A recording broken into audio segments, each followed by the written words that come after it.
Hello, everyone. This is criminal profiler Pat Brown. And this, dear profiler Pat, the question is, what can I do about ageism?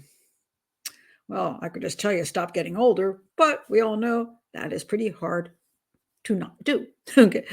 Now, some things people ask, first of all, about ageism is what is it really? How does it affect us in different parts of our life? And how old do you have to be to have ageism problems? All right. And it all depends where you live, what the economy of your country is, what the culture of your country is, who's around you, your own attitude. There's a whole bunch of stuff rolled into it. Um, so I want to talk about ageism in its a few different forms. One is employment. Another one is just how people treat you in general, the people around you, and then how you treat yourself, because you can also be an ageist and cause your own problems. So let me go to first the one that most people talk about, which is employment. Uh, is there ageism in employment? Absolutely, and it is getting worse. And the reason it's getting worse is because we live longer, and we need to earn money longer because we live longer. We also don't have the kind, at least in the United States, the kind of situation where companies keep you pretty much until you want to retire. Now, companies aren't all that loyal, shall we say, and they'll boot you out the door in a heartbeat for somebody younger who's cheaper. So that is a huge problem. And it's not just starting at retirement age, it's starting way earlier. Now, let me talk about retirement age. First of all, I found it kind of amusing because apparently, when I looked up what is the age most people retire, it leans to 62 years old. And that's kind of young, actually. But why do people retire at 62? Well, one is they have bad health. That sort of does it. Um, some people, because they have enough money, they're like, I'm done. I'm going to go do whatever I want. But the number one reason is they can't get employment anymore. They're laid off and they can't find more work. And this is a huge problem because what do you do if you're 62 years old and you don't have that big, huge stash of money? You're not even like looking at Social Security going, I don't want to start taking it now because what if I live for a long time and I get this crummy amount that I'm going to get now? Women really suffer because a lot of women have taken 20, 30 years off. A lot of women are divorced, and they're not going to get much in their Social Security anyway. So they really can't afford to not work, but they can't find work. And why is that? So I want to start with that. That's the first subject. Why can't older people get work? Now, the main reason, in my opinion, is that the people hiring cannot connect with older people. They can't relate to them. They're not comfortable with them. And when somebody hires, they want somebody they want to have hanging around them. That's the way the world works. And this also is true culturally, racially, just, even whether you're male, female in certain fields, you're hired because the people around you want you there. For example, sometimes people say, well, I think I didn't get hired because of my race. And it turns out that wasn't the issue. The real issue was you didn't like the same music or you have different ideas about lifestyles. And so when you're talking with the person who's hiring you, they cannot connect. And then they bring in 10 more people and they're like, oh, that person I can go drinking at the bar with after hours. I'm going to get them. May not have anything to do with race, maybe cultural. Age is like that as well. So you go in, let's say you're 62. You go in and the person hiring you is 35. You walk in the door and they look at you as, oh, that's my mother or my grandmother or my father or my grandfather. They sit down to talk to you, and the words coming out of your mouth are not youthful. In other words, people in their 30s do talk differently than people in their 60s and onwards. They do. And even people who are in their 40s will say, wow, I went in the other day for a job and the guy hired me was 22. He looked at me like I was an old dude. People even in their 40s have problems with this because the people that they're going to have to work with are from another whole generation or two back. And they don't, again, see the world the same way. So the person hiring says, how will I feel having this person around? Will I enjoy working with them, especially if they are actually literally going to be working with them? Sometimes they're hiring somebody, if they can put them in a back room and not have to deal with them, that's a better chance of getting hired.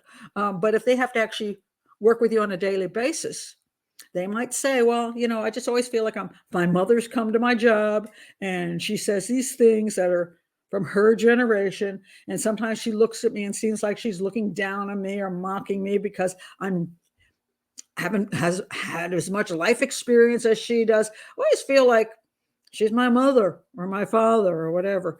And so I'd rather hire somebody my age where I can hang out with. We can joke about things. We're in the same place. Or I want somebody younger. I can push around because those older people, it's really hard to push those older people around. So they decide with all the candidates out there, they'd rather go with a person their age or a person younger. There's another reason that they might not hire somebody of an older age. And the big one is they think they're going to quit. You got somebody who's already retirement age. You're like, how long do they want to stay at this job? Especially if they've got no place to go in the job. It's going to be some routine job. They're thinking they're not that excited. As soon as they are fed up, they're just going to walk out the door. Or they worry about health. And that's reasonable because the chances of a person at a certain age having more health problems is a lot more likely than a person who is young. So when they're looking at a 25-year-old, they're thinking, they're perfectly fine. They're all lively, And then this person comes in who's 62 and they look like they probably are on blood pressure medicine, maybe diabetic. And they go, I wonder how much, well, if we got insurance issues here too, we can't have somebody here who's going to have medical problems. And then what happens if they get really sick, blah, blah, blah. So they like, I'll take the 25-year-old. Seems like a safer bet, So that can be a thing. It's like the issue of pregnancy. A lot of companies prefer to hire a guy over a woman because they're like, well, he can't get pregnant, but she can. And if she gets pregnant, she's going to want to go on maternity leave and all that stuff and have to deal with that crap. So I'd rather hire a guy. And this has gone on for years. There's all these laws, but laws don't always mean anything either. So, the laws are only there if you can prove that somebody broke the law. And when you got a lot of people applying, how are you going to prove that you picked this person for that reason and not this reason? So the employment world is very difficult as you get older because people aren't comfortable with you. They think you're going to quit as soon as you get out of there and that you're going to have some kind of health problem. Those are the three major issues. Now people say, well, how can I encourage people to hire me when I'm 62? And I've heard all kinds of nonsensical stuff. Like some say on your resume, just don't let them know how old you are.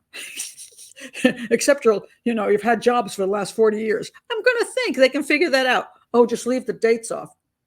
I'm going to look at that resume and go, if you left the dates off, it's because you're hiding something.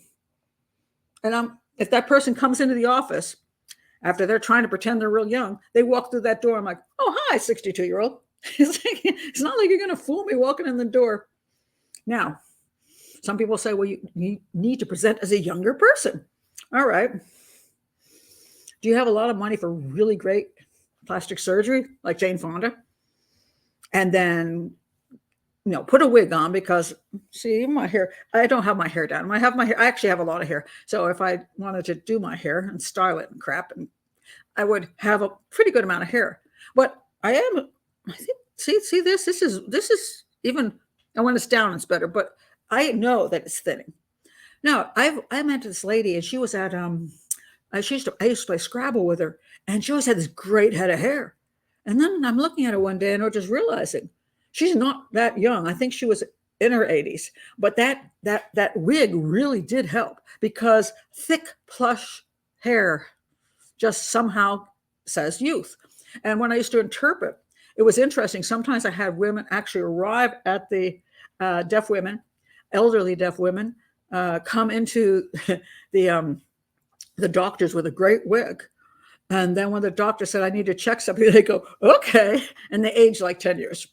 So I will say this, gray hair does age. Thinning hair does age. So coloring hair and wigs do work to some extent, making you look more vibrant and youthful. Clothes, yes, that is true as well. You can wear clothing that is, you can wear old people clothing, where what you're wearing just looks like an old person wears, or you can wear more youthful clothing. And by that, I do not mean, something slutty. What I mean is something fashionable, but yet uh, appropriate. And then you can look quite well put together. I've seen some women who I know are in their late 70s, 80s, and because of the way they dress and the way they move, they do have a youthfulness to them. Does that help in a job situation? Well, it can. It can. But the simple fact is they still know pretty much how old you are, sort of in the ballpark. And again, who's hiring you is usually people who are way, way younger. So it's hard to fake it. Now, there are places you can apply to where older people are doing the hiring, where more of the clients you're working with perhaps are older. And so therefore, you are actually wanted to be in an older age range. And there are some professions, they don't care how old you are as long as you can crawl in, and do the job. When I was a medical sign language interpreter, they could care less how old I was. What they wanted to know is, am I going to be at the hospital at 2:00 in the morning? And stay there for 12, 14, 16 hours without complaining. And if I did that, they didn't care if I had gray hair. Do my hands move? Can I sign? Can I interpret? Fine. You just don't care. Just go to work. And because it was working in a community that was a community with disabilities, you could put age on the disability spectrum. So that was one place you could be very successful at working, being hired into certain retirement communities, assisted living places like that. Yes, you have a better chance of getting work. But yes, ageism exists like crazy, and your chances of getting work after a certain age, even in your 40s and 50s, and I really feel sorry for people there because they're nowhere near, they still have kids. They're nowhere near retiring. They have children they're still trying to raise, and they're out there saying, I can't find a freaking job. That really gets tough. So ageism does happen all the way through. And even sometimes a teenager will complain they won't hire me because I'm a teenager. And that is sometimes also true. Lucky for teenagers, they're not in a desperate situation like people who have full families and are trying to, or getting to an age where people want them to retire, but they may be alive for 30 more years, and they need to have a savings so that they've got some way to survive. So yes, it exists.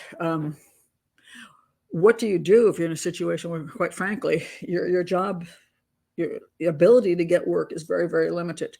Well, unfortunately, you might have to determine how you're going to survive without that extra income. Downsizing is absolutely one of the best ways to do it. I know a lot of people though, I can't find a job. I'm like, well, but aren't you sitting in $1 million house? Get rid of the $1 million house and go down to a $150,000 house. All you need, especially if you're single, you just need a room. Maybe it's nice to have a bedroom and a living room too. You could have a small house. Mine is 900 square feet, but I know I could actually live in an efficiency if I need to. So you sometimes have to downsize, or you might have to move to an area where life is a whole lot cheaper. That may be moving away from the city into the country. That may be moving from expensive area of your country to a cheaper area of your country. It might mean moving out of your country to a place where you can live cheaply. Also, it might mean that you could do something that you could live somewhere, maybe voluntarily, but you don't have to pay much to survive there. I went to India and I stayed a month, and I was working working in a school for the deaf. I lived there for a month, and they didn't charge me a penny. I didn't make any money, but I didn't spend any money. And I'm thinking of going back next year for 3 months. And if it works out well, maybe for 6 months every year, half a year, I will live in India where my cost of living is very cheap, and I will be part of the community. That's one methodology. Some people join the Peace Corps in their 60s. I don't know how easy it is these days, but I've heard people doing it. Doing jobs that you basically getting paid for your volunteerism. Sometimes that's how you just kind of do an exchange. Maybe room and board in some country for teaching English, whatever it is. You may have to go to the quite alternative solution, because what you're going to do if you can't find work, and ageism is here, and every year you get older, it gets worse. That sucks. It gets worse. All right, that's one version of ageism. The next one I want to talk about is people treating you like you're older, and feeling either isolated or invisible. Many people talk about being invisible. People disrespecting them because they're older, treating them like children because they're older. Those are all things that happen. How do you deal with that kind of ageism? Well, being a nice person helps. Being a person who's not a pain in the butt to be around makes a difference. Having a lot of things you do with your life. It's, an older person who does nothing but complain and spend all the time just going back and forth to the doctor and criticizing everybody else and the young people, they usually get treated poorly. But if you're a busy person and you got lots of things to do and people see you as a happy person, they don't think of you as so old, and they don't treat you quite as so old. Keeping up with the times is kind of important. Again, maybe the way a person appears and in clothing, what they're involved in. Are they involved in things that other younger people are involved in? When I went back to sign language interpreting after many years, I actually involved myself in this thing. It was called Wine and Sign. I just wanted to get some practice again because I've been out like 20 years. And Wine and Sign, it was in Baltimore, and he was at a wine bar. And I was the oldest person there, clearly. And everybody else was pretty much, they were in their 20s, maybe a couple 30s. But we were all there to sign, and we were also having wine. So when they saw I drank wine and signed, they were pretty cool. We had so much fun. And for that period of time, I forgot I was older than them. It was great. So there's things you can get involved with where you just don't feel older. If you can play a great game, I play table tennis and pickleball. If you can play well, they'll treat you like you're just another player. So then they go, "Oh, you can play," and then the age thing kind of vanishes because we have something in common, and I'm not in a different category. Just being involved in lots of things, taking care of your own business, not always making other people do crap for you, so that you become what people consider a burden. Oh gosh, I've got to do this again. I've got to do that again. Electronics, please, please learn how to use electronics. Unless you have some kind of dementia, Alzheimer's, some kind of mental disability. And sometimes we do decline in that way as time goes on. But if you made it as far in life as you've made it, and you actually are, quote, retired, have all these extra hours in a day, you can learn how to use a smartphone. You can. You're smart enough. So, and if you don't know how to use it, you go on YouTube, you go, how to use a smartphone. And they will take you step by step through all kinds of things. They'll teach you. I mean, you can learn how to do pretty much anything. So you can learn how to use computers. You can learn how to use iPads. You can learn how to use phones. You can learn how to have a YouTube channel like my channel. I started when I was 66 having a YouTube channel. You can do blogs. You can do just tons of things with electronics. And I know people say, "Oh, I hate texting." I'm like, I'm sitting here going, I'm about to text you, and then you tell me you don't have a smartphone. I can't text you. I'm like, what the heck am I supposed to do? You should call me. So I call you and you're not home. And I don't want to have a conversation. I just want to ask you a question. I want to say, can you meet me at 3 or whatever? I love texting. Texting is fantastic. You don't use texting for long messages or conversations, but you use it to communicate when you're trying to do certain things, or sending a fun photo to somebody, a joke. I mean, there's lots of reasons. There's different ways of using electronics. You have sending an email, you have texting, you have making a phone call. There's different reasons for each one. Maybe I'll do a whole dear profiler Pat, on how do I use electronics? But learn how to use them, for gosh sakes, because everybody else is doing that. And if you're going to hide in a corner and say, I refuse to use it, you're going to be considered somebody who's a lot older. They're going to look at you that way, that you're an older person. And that's kind of sad, because you're making yourself that way. And that takes me to the whole thing about how people view you. Well, the third thing is, how do you view yourself? Do you view yourself as old? Do you view yourself as unable to do things? I can't do that because I'm too old. I can't do that because I'm too old to learn that. No, you're not. I mean, yes, if you have a physical disability, you can't do certain things. And that's any age. If you have some kind of mental disability at any age, yes, there are certain things you can't do. But if you don't have those, or you don't have them to any huge extent, there's things you can do. There's lots of things you can do. And you may not become a champion at them. For example, let's say you take up, I want to learn how to play the piano. Well, you can learn way faster than a kid. Don't ever let anybody tell you can't. You can always learn faster than a kid. A kid is like a 5-year-old. If you can't learn faster than a 5-year-old, you do have something wrong with you. Because a kid's going, C, what, D, A, D. You just look at it and go, okay, C, D, E, F, G. That's how fast you learn. The kid's still trying to figure out what C is. You can learn faster than a kid. Are you going to be a concert pianist? If you start playing when you're 80, will you become a concert pianist? Probably not. But it doesn't mean you can't become a good piano player. And there are people who do start later in life and become famous for their work, for their art, or for their writing, or for their whatever they do, because they decided to do it. And depending on how much time you want to put into it, like some of us will say, okay, I want to do this, but I don't want to do that like 8 hours a day. Let's say I want to learn to play a piano. I'm learning to play a bansuri flute. It's an Indian flute. I don't put enough time into it, but I can learn it, and I have been learning it. I just know I'm never going to be a concert bansuri flutist. I'm not, because I don't want to put in that many hours a day. And to be really excellent, you do. But if I keep playing 15 to 30 minutes a day, give it 10 years, I'm going to be quite good. And I plan to be halfway decent, And so you can get good at things, and then you can join in things. Oh my God, you play a bansuri. I could go to an Indian get together. I play a bansuri. They're not going, wow, So you can learn things. And I've been doing art. I started doing art fairly recently, and I'm pretty pleased with what I'm painting. And I do, my favorite is pastels. Am I Grandma Moses? Probably not. Do I need to be? Maybe not. But could I be? Maybe I would just get that good, and one day I'll be just selling my artwork. The thing is, you make yourself old if you stop doing stuff. And yes, no, I have no plans on, I've never been in the snow anyway, but no, I do not want to ski.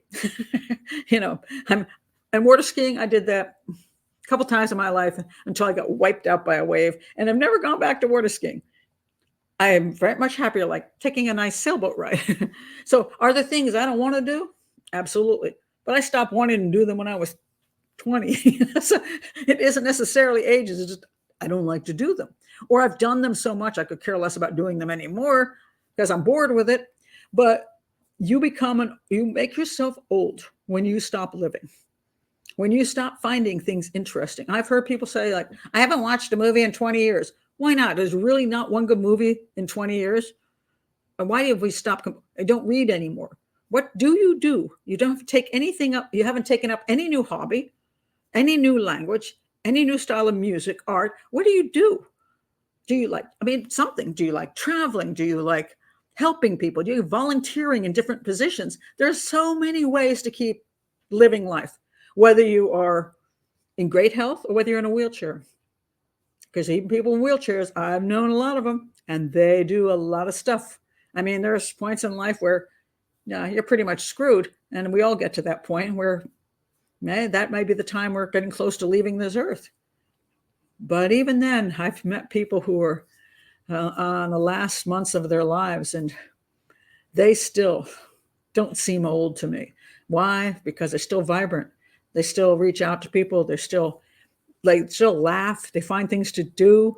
And it's just really great. So don't make yourself old. So don't enforce ageism on yourself. You're the one who's the bully as far as ageism goes. And two, other people imposing ageism on you, you do have to fight back against that.